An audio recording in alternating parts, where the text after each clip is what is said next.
উত্তরাঞ্চলের একটি শহরে আমি কিছুদিন বাস করিয়াছিলাম। গঙ্গার তীরে শহর। বাঙালি দু চার ঘর আছেন। আমার কিন্তু কেবল একটি বাঙালির সহিত ঘনিষ্ঠতা হইয়াছিল, তাহার নাম নৃসিংহ পাল। আমার বাসার পাশেই ছোট্ট একটি বাড়িতে বাস করিতেন। নৃসিংহবাবুর মতো এমন কদাকার চেহারা খুব কম দেখা যায়। গরিলার মতো পাশবিক একখানা মুখ, ছোট ছোট ক্রূর চক্ষু, মাথার চুল পাকিয়া সাদা হইয়া গিয়াছে, তবু শোরকুচির মতো খাড়া হইয়া আছে। বয়স বোধ হয় ৬০-এর কাছাকাছি, কিন্তু শরীর অসুরের মতো নিরেট। প্রথম যেদিন তাহাকে দেখি আমার হৃৎপিণ্ড সত্রাসে লাফিয়া উঠিয়াছিল। তাহার চেহারার জন্যই হোক বা অন্য কোনো কারণেই হোক, বেশি লোকের সহিত তাহার মেলামেশা ছিল না। তিনি সকালে ও সন্ধ্যায় দুবার গঙ্গা স্নান করিতে যাইতেন। তাছাড়া আর বাড়ির বাহির হইতেন না। তাহার বাড়িতে অন্য কাহাকেও আসিতে দেখি নাই। কেবল খোড়ামানিক নামক এক ব্যক্তি রাত্রির অন্ধকারে গা ঢাকিয়া মাঝে মাঝে আসিত। আমি নিজের পড়াশোনা লইয়াই থাকিতাম। নৃসিংহবাবুর সহিত যাচিয়া আলাপ করিতে যাই নাই। তাহার চেহারা যদি তাহার চরিত্রের দর্পণ হয়, তবে পরিচয় না হওয়াই ভালো। কিন্তু তিনি একদিন নিজে আসিয়া আলাপ করিলেন। আমার চাকর পালাইয়াছিল। আমি নিতান্ত অসহায়ভাবে বসিয়া ভাবিতেছিলাম, চাকর পালাইলে যদি এমন হাড়ির হাল হয়, তবে স্বাধীনতা অর্জন করিয়া কি লাভ হইল। এমন সময় নৃসিংহবাবু আসিয়া বলিলেন, চাকর পালিয়েছে, কিছু ভাববেন না, কালই নতুন চাকর জোগাড় করে দেব। আজ আমার চাকর এসে আপনার সব কাজ করে দিয়ে যাবে। নৃসিংহবাবুর কণ্ঠস্বর অতি ভরাট এবং মধুর, সানাই বাঁশির খাদের পর্দার মতো। চেহারার সঙ্গে যেন ঠিক খাপ খায় না। অতঃপর তাহার সহিত ঘনিষ্ঠতা হইল। তিনি দুবেলা গঙ্গা স্নান করেন, অথচ পূজার্চনা কিছুই করেন না। ধর্মের প্রসঙ্গও কখনো উত্থাপন করেন না। দেখিয়া শুনিয়া বড় আশ্চর্য মনে হইত। তাহার চেহারা ক্রমশ সহ্য হইয়া গিয়াছিল, কিন্তু তাহার চরিত্র ভালো কি মন্দ তাহা নিঃসংশয়ভাবে ধরিতে পারিতেছিলাম না। হয়তো লুকাইয়া মদ খান, অন্য দোষও আছে, কিন্তু একটা জিনিস লক্ষ্য করিয়াছিলাম, তিনি কখনো কাহাকেও কষ্ট দিতে চাইতেন না, এবং কাহারও কষ্ট দেখিলে সাধ্যমতো প্রতিকারের চেষ্টা করিতেন। তাহার স্ত্রী পুত্র জ্ঞাতিগোষ্ঠী কেহই ছিল না, একাকী বাস করিতেন। একদিন সন্ধ্যাবেলা আমি ভ্রমণে বাহির হইয়া বাসা হইতে একটু দূরে গিয়া পড়িয়াছিলাম। শীতের সন্ধ্যা, রাস্তায় লোকজন নাই। এমন একটা স্থানে আসিয়া পড়িয়াছিলাম যেখানে ৩-৪টা রাস্তা আসিয়া মিলিত হইয়াছে। কোন রাস্তা ধরিলে বাসায় ফিরিয়া যাইতে পারিব ঠিক ঠাহর করিতে পারিতেছি না। এমন সময় দেখিলাম নৃসিংহবাবু গঙ্গা স্নান করিয়া ফিরিতেছেন। তাহার পা খালি, গায়ে একটা আলোয়ান, হাতে গামছা জড়ানো ভিজা কাপড়। দুজনে পাশাপাশি ফিরিয়া চলিলাম। এদিকটায় পূর্বে আসি নাই। জিজ্ঞাসা করিলাম, আচ্ছা, গঙ্গার ঘাট এখান থেকে কত দূর? মাইল খানেক। রোজ দুবেলা এখানে আসেন? হ্যাঁ। একটু বিস্মিতভাবে প্রশ্ন করিলাম, কাছাকাছি তো অন্য ঘাটও আছে, সেখানে যান না কেন? এটা শ্মশান ঘাট, এখানে আসি। হঠাৎ মনে হইল কাপালিক না কি, কিন্তু কই, রুদ্রাক্ষের মালা, সিঁদুরের ফোঁটা, এসব তো কিছুই নাই। খানিকক্ষণ নীরবে চলিলাম। বেশ অন্ধকার হইয়া গিয়াছে। তার ওপর পথের পাশে বড় বড় গাছ। আকাশে একফালি চাঁদ আছে বটে, কিন্তু রাত্রির তিমির হরণ করিবার পক্ষে তাহা যথেষ্ট নয়। লক্ষ্য করিলাম নৃসিংহবাবু পথ চলিতে চলিতে মাঝে মাঝে ঘাড় ফিরাইয়া পশ্চাতে তাকাইতেছেন। জিজ্ঞাসা করিলাম, কি দেখছেন? দেখুন তো পেছনে কেউ আসছে কি না। হঠাৎ গা ছমছম করিয়া উঠিল। পশ্চাতে তীক্ষ্ণ দৃষ্টি নিক্ষেপ করিয়া বলিলাম, কই, না তো। কোনো শব্দ শুনতে পাচ্ছেন কি? না, কি ব্যাপার বলুন তো। কিছু না, মাস কয়েক আগে এই জায়গায় দুটি শ্মশানের কুকুর একটি গুন্ডার টুটি ছিঁড়ে মেরে ফেলেছিল।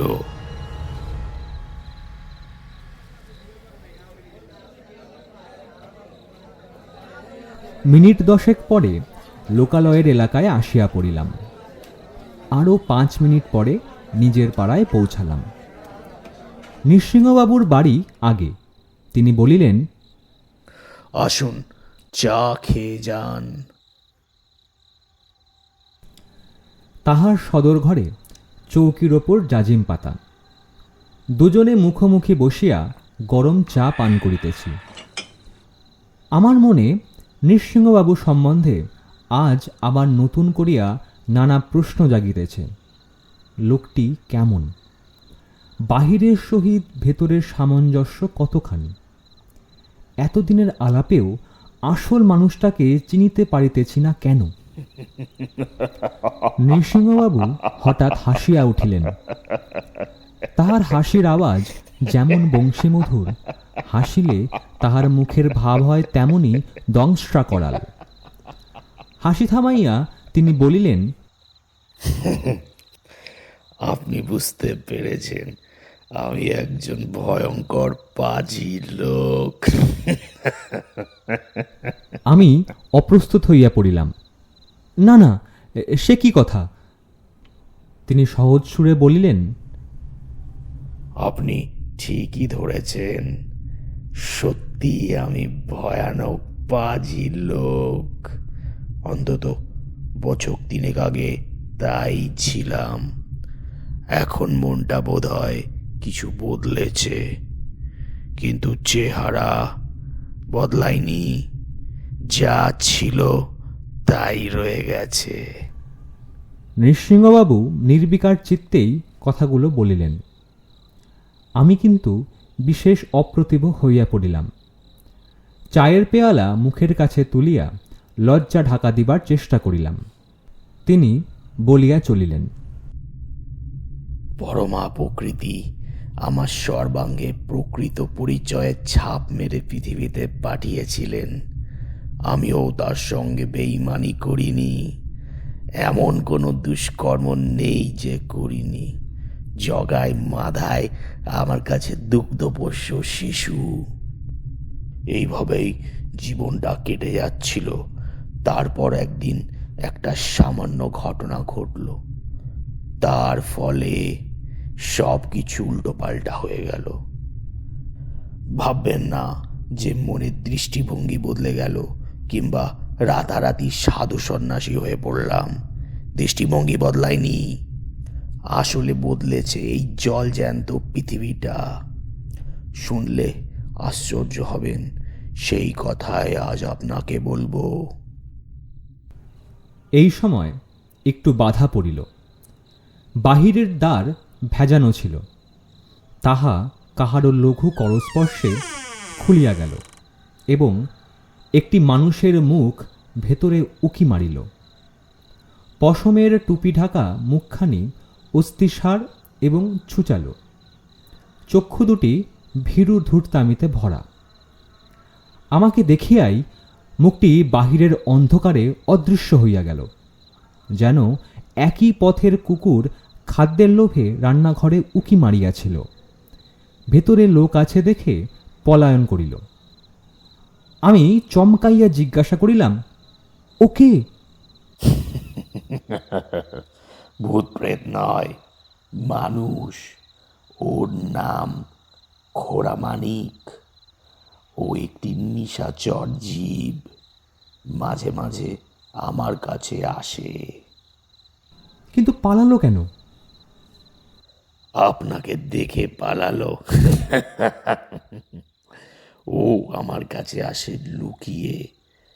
শহরে একজন বড় লোক আছে, নাম রাম নেহাল সিং। খোড়ামানিক ওর মোসাহেব। রাম নেহাল যদি জানতে পারে যে ও আমার কাছে আসে, ওকে বেমালুম কেটে ফেলবে। ও কথা যাক, গল্পটি বলি শুনুন। নৃসিংহবাবু সদর দরজায় খিল দিয়া আসিয়া বসিলেন। আমার মতো এত দুর্দান্ত দারোগা পুলিশ আর ছিল না, এখনো বোধ হয় নেই। যেমন কুচুটে বুদ্ধি, তেমনি আইন বাঁচিয়ে কাজ করার ক্ষমতা। যাকে একবারে ধরতাম তার পিত্তি বার করে ছেড়ে দিতাম। চোর ছ্যাচোর দুষ্টু বজ্জাত লোক আমাকে যত ভয় করত, ভদ্রলোকেরা তার থেকেও বেশি ভয় করত। যেখানে যেই মহকুমায় বদলি হয়ে যেতাম, সেখানে ত্রাহি ত্রাহি রব উঠত।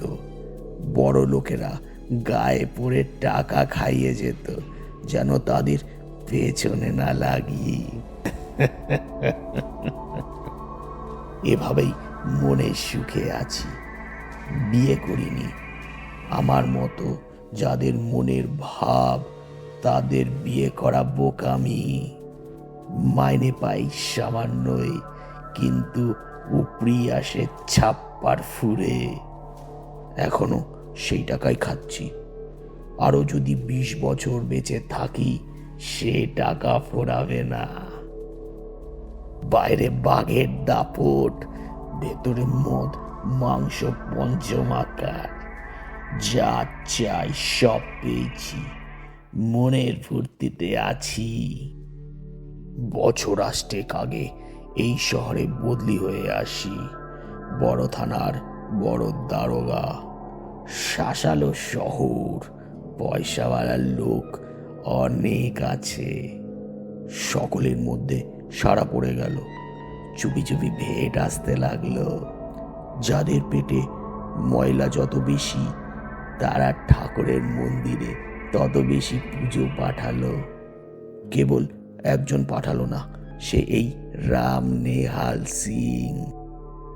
রাম নেহাল সিং এর জমিদারি আছে, সুদের কারবারও করে অঢেল টাকা। সে তেউরেই বসে রইল, কিছুই দিল না। মাসখানিক পরে একটি মামুলি কাজের অছিলায় তার বাড়ি গেলাম। ইশারায় জানালাম টাকা চাই। সে স্পষ্ট মুখের উপর বলল, তোমার মতো দারোগা ঢের দেখেছি, যা পারো করো গিয়ে। এসপি আমার হাতের মুঠোর মধ্যে, বুঝলে এসপি। মনে মনে বারুদ হয়ে ফিরে এলাম। দাঁড়াও জাদু, তোমাকে দেখাচ্ছি এসপি বড় নাকি এই নার্সিং দারোগা। চাল বুনতে আরম্ভ করলাম। এই সব জমিদারদের আইনের ফাঁদে ফেলা শক্ত নয়।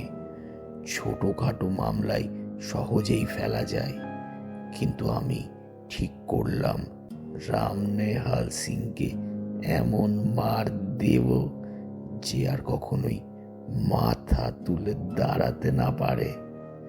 একেবারে শির দ্বারা ভেঙে দেব। খোড়ামানিক, যাকে এক্ষুনি দেখলেন, সে তখনও রাম নেহাল সিং এর মোসাহেব ছিল। রাম নেহালের যত নোংরা কাজ সেই করত। তাকে একদিন ধরে ফেললাম। থানায় ডাকলাম না, বাড়িতে ডেকে এনে বললাম যেসব কাজ সে করেছে তার জন্য তাকে 5 দফায় 10 বছর জেলে পাঠাতে পারি। খোড়ামানিক পা জড়িয়ে ধরল। সে থেকে খোড়ামানিক হলো আমার গোয়েন্দা, গুপ্তচর। লুকিয়ে রাতে এসে আমাকে রাম নেহাল সিং এর হাড়ির খবর দিয়ে যায়। ওর মনে এমন ভয় ঢুকিয়ে দিয়েছিলাম যে সে ভয় এখনো যায়নি। আমার এখন চাকরি নেই, কোনো ক্ষমতাও নেই, কিন্তু ওর বিশ্বাস ইচ্ছে করলেই আমি ওকে নাকি জেলে পাঠাতে পারি, তাই মাঝে মাঝে আসে, খবর নিয়ে যায়। সে যাক, 1.5 বছর ধরে ধীরে ধীরে একটি মোকদ্দমা খাড়া করলাম। মোকদ্দমা নয়, একটি নিখুঁত শিল্পকর্ম। রামনেহালের ছেলের বয়স তখন ওই 19-20। সে বাজারের এক বাজে মেয়েকে খুন করেছে। সাক্ষী সাবুত, দলিল দস্তাবেজ একেবারে নিরেট, কোথাও বেরোনোর পথ নেই। রামনেহালের ছেলের 14 বছর জেল হয়ে গেল। ওই এসপি বাঁচাতে পারল না, কেবল কম বয়স বলে ফাঁসি হলো না। সে ছেলে এখনো জেলে পড়ছে।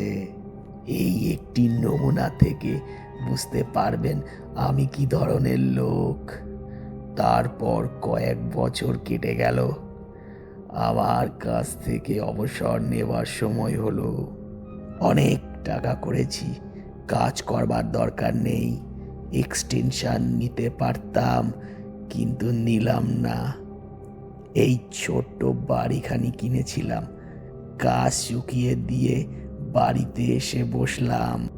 মনে গর্ব ভরা আনন্দ। যা চেয়েছি তাই পেয়েছি, কারোর কাছে হার মানিনি। আর কি চাই?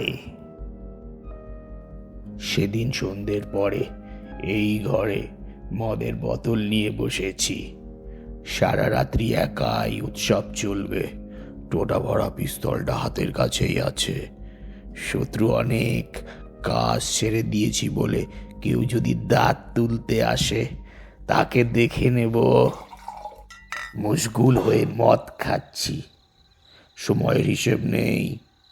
হঠাৎ চোখ তুলে দেখি এক বিকট চেহারার সামনে দাঁড়িয়ে আছে।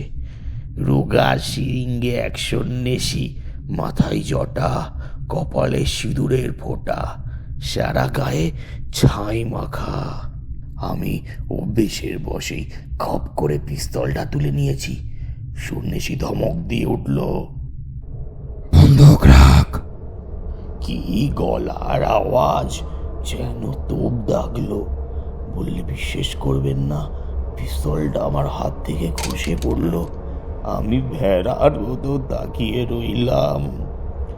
সন্ন্যাসী তখন বললে, তোর সময় হয়েছে। রোজ দুবেলা গঙ্গা স্নান করবে আর মায়ের নাম করবে। মদ খাবি না, আর বুধবারে দাড়ি কামাবি না। আমি এবার হো হো করে হেসে উঠলাম।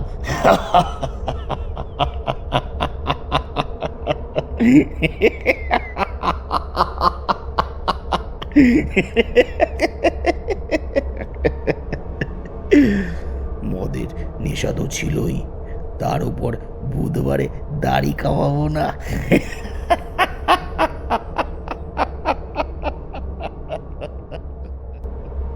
অনেকক্ষণ ধরে হাসলাম।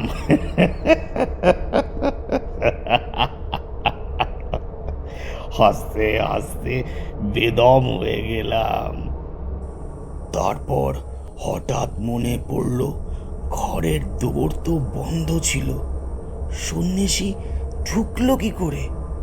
হাসি থামিয়ে চেয়ে দেখি সন্ন্যাসী নেই, চলে গেছে। কিন্তু দোর তো ঠিক আগের মতোই বন্ধ আছে। তাই বলছিলাম, আমার দৃষ্টিভঙ্গি বদলায়নি, বদলেছে এই পৃথিবীটা। যত সব অসম্ভব গাঁজাখুরি ব্যাপার ঘটতে আরম্ভ করেছে। যা ঘটতে পারে না, ঘটা উচিত নয়, তাই ঘটছে। সে রাতে আমি এখানেই ঘুমিয়ে পড়েছিলাম। ভোরের দিকে সদর দরজায় খটখট আওয়াজ শুনে ঘুম ভেঙে গেল। ভাবলাম কেউ হয়তো আমার সাথে বজ্জাদি করছে। কখনো মদের নেশা ভালো করে কাটেনি। সন্ন্যাসীর কথাও কিছু মনে নেই। আমি পিস্তল নিয়ে পা টিপে টিপে গিয়ে হঠাৎ দরজা খুললাম। দেখলাম দোরের কাছে কেউ নেই, কিন্তু একটা লোক রাস্তা দিয়ে হনহন করে দূরে চলে যাচ্ছে। আর তখন রোগ চেপে গেল। আমি তাকে ধরবার জন্য বার হলাম। পায়ে জুতো নেই, হাতে পিস্তল। আমি লোকটার পেছনে চললাম। ভোরের ঘোর ঘোর আলোয় ভালো দেখা যাচ্ছে না। আমি যত জোরে চলি সেও তত জোরে চলে। আমি দৌড়াতে লাগলাম, সেও দৌড়াতে শুরু করলো। তারপর অনেকক্ষণ দৌড়ানোর পর তাকে আর দেখতে পেলাম না। এতক্ষণ কোথায় যাচ্ছি তার হিসেব ছিল না। এখন চমক ভেঙে দেখি শ্মশান ঘাটের কাছে গঙ্গার ধারে দাঁড়িয়ে আছি। শ্মশান ঘাট তখন শূন্য। সেখানে একা দাঁড়িয়ে সন্ন্যাসীর কথা মনে পড়ে গেল। সন্ন্যাসী বলেছিল দুবেলা গঙ্গা স্নান করবি। তখন গরমকাল, এত দূর পথ দৌড়ে আমার সারা গায়ে ঘাম ঝরছে। ভাবলাম মন্দ কি, স্নানটা করেই যায়। গঙ্গা স্নান করে বাড়ি ফিরলাম। সেদিনটা ছিল বুধবার, কিন্তু আমার তা মনে ছিল না। বেলা 8টার সময় দাড়ি কামাতে বসলাম। আমি নিজের দাড়ি নিজেই কামাই, না পিঠকে বিশ্বাস নেই। কিন্তু খুব চালাতে গিয়ে খ্যাচ করে কেটে ফেললাম নিজের গাল। দরদর করে রক্ত বেরোতে লাগলো। তখন মনে পড়ল, আরে আজ তো বুধবার। সন্ন্যাসী বলেছিল বুধবারে দাড়ি কামাবি না। দরদর দাড়ি না হয় একদিন নাই কামালাম। রাগে আমার সর্বাঙ্গ জ্বলতে লাগলো। একটা ভিখিরি এসে আমাকে গুণ করে গেল। না, কিছুতেই না। আমি নার্সিং দারোগা। আমার ভয়ে বাঘে বলতে এক ঘাটে জল খায়।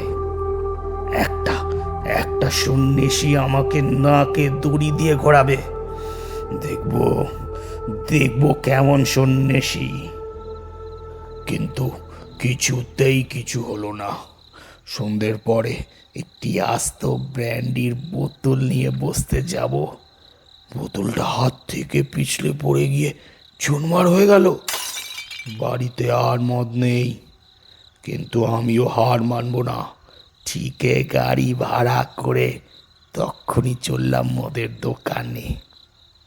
মদের দোকান বন্ধ। আর একটি দোকানে গেলাম, সেটাও বন্ধ। সুরীরা নাকি ধর্মঘট করেছে।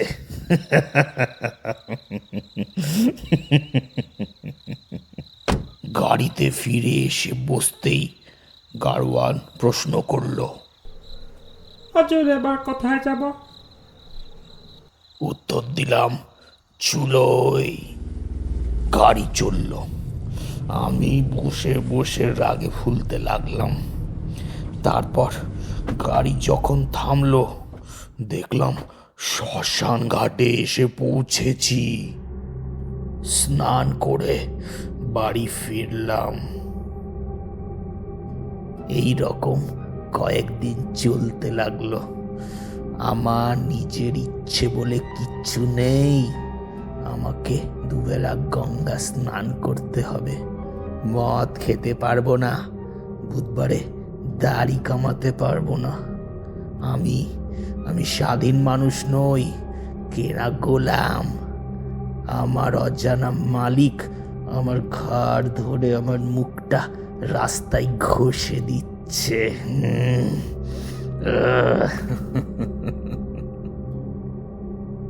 একদিন উত্তক্ত হয়ে নিজের মনে বললাম, মা, তোমার উপর আমার বিশ্বাস নেই।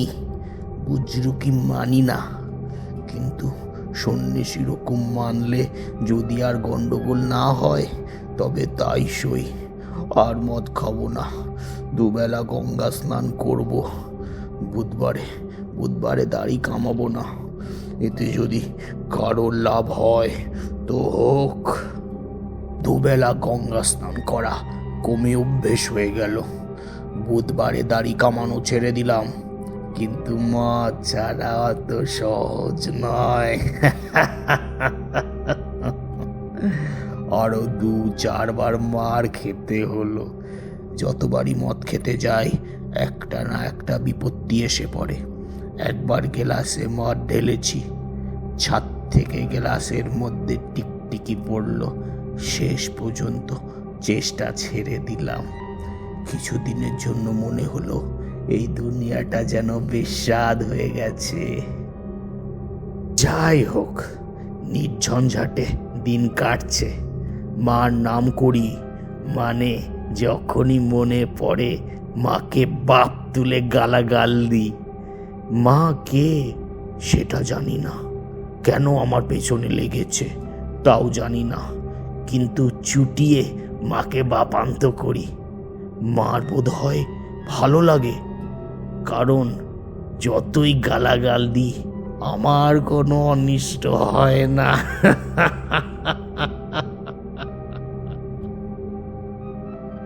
একদিন সন্ধ্যের পর খোড়ামানিক এলো। বললে, নরসিং বাবু, আপনি এ শহর ছেড়ে চলে যান। রামনেহাল সিং আপনাকে খুন করবার জন্য গুন্ডা লাগিয়েছে।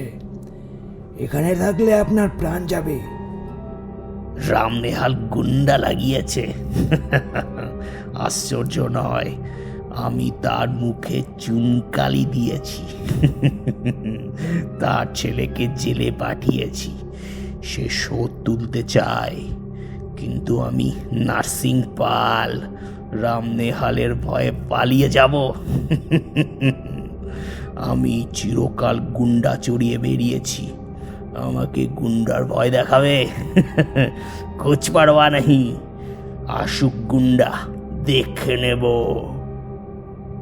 তবুও সাবধান হলাম।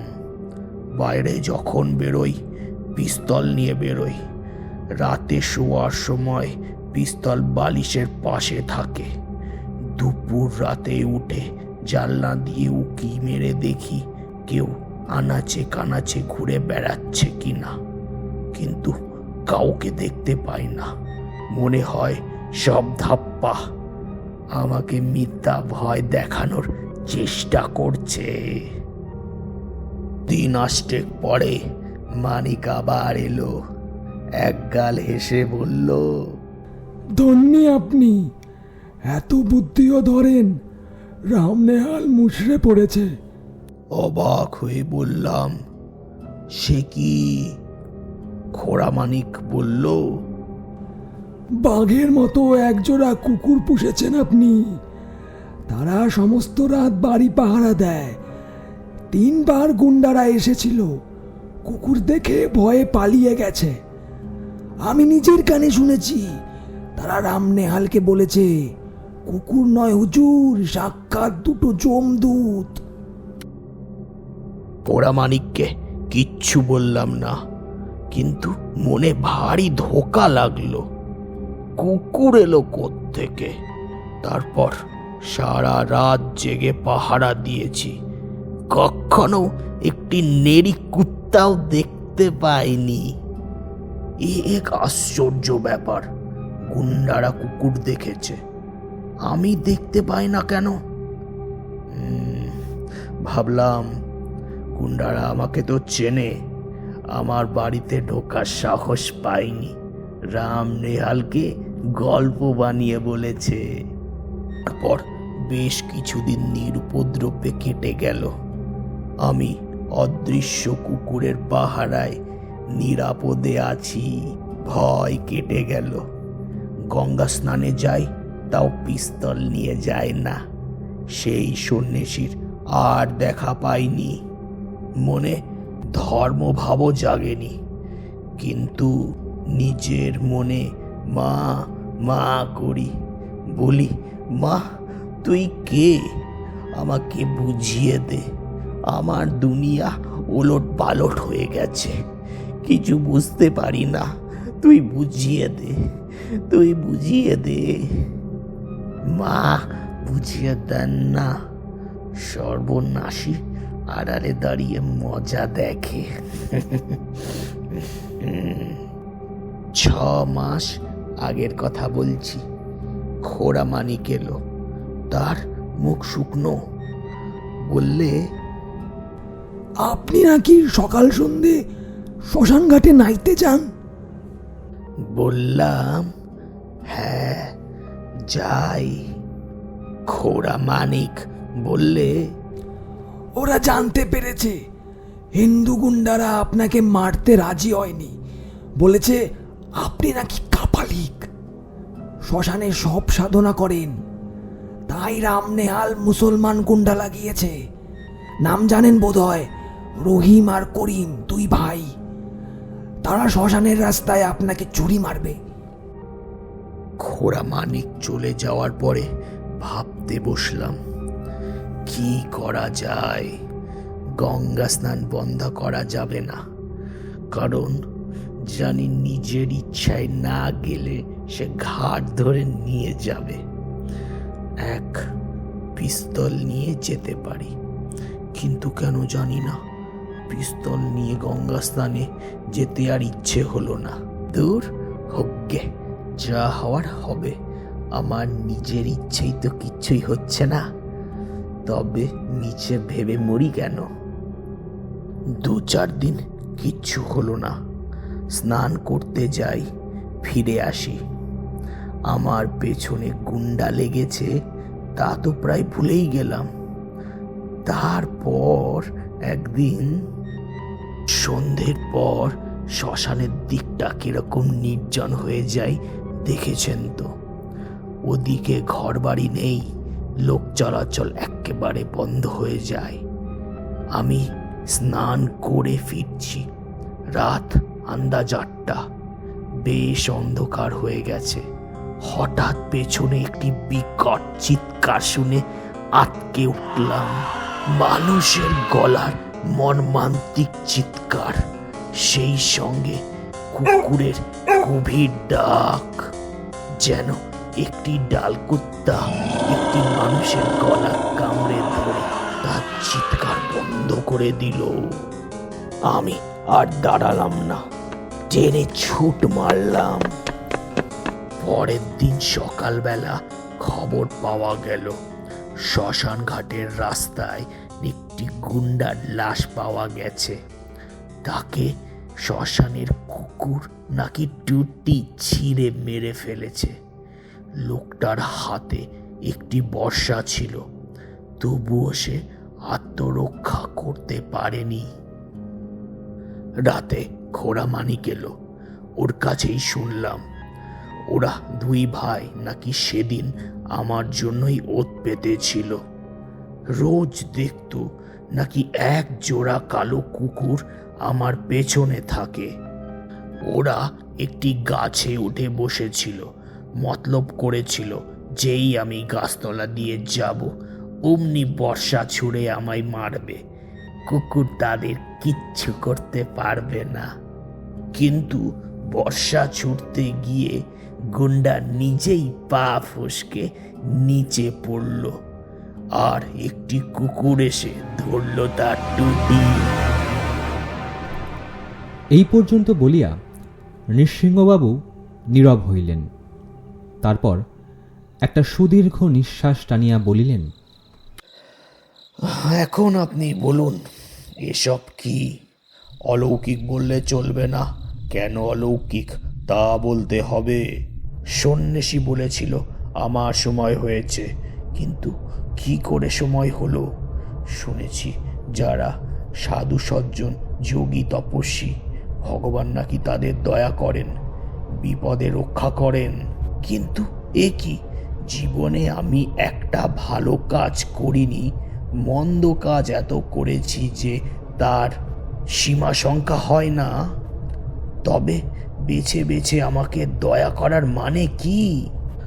জোর করে আমাকে মদ ছাড়ানো, গঙ্গা স্নান করানো, আমাকে শত্রু প্রতিহিংসা থেকে আগলে রাখা, এসব কেন? আপনি বিদ্বান লোক, এর উত্তর দিন। কেন কেন কেন? নৃসিংহবাবু কদাকার মুখে তীব্র জিজ্ঞাসা ভরিয়া আমার পানে চাহিয়া রহিলেন। আমি তাহার প্রশ্নের উত্তর দিতে পারিলাম না। ভাবিলাম হয়তো তাহার এই তীব্র ব্যাকুল জিজ্ঞাসাই তাহার প্রশ্নের উত্তর।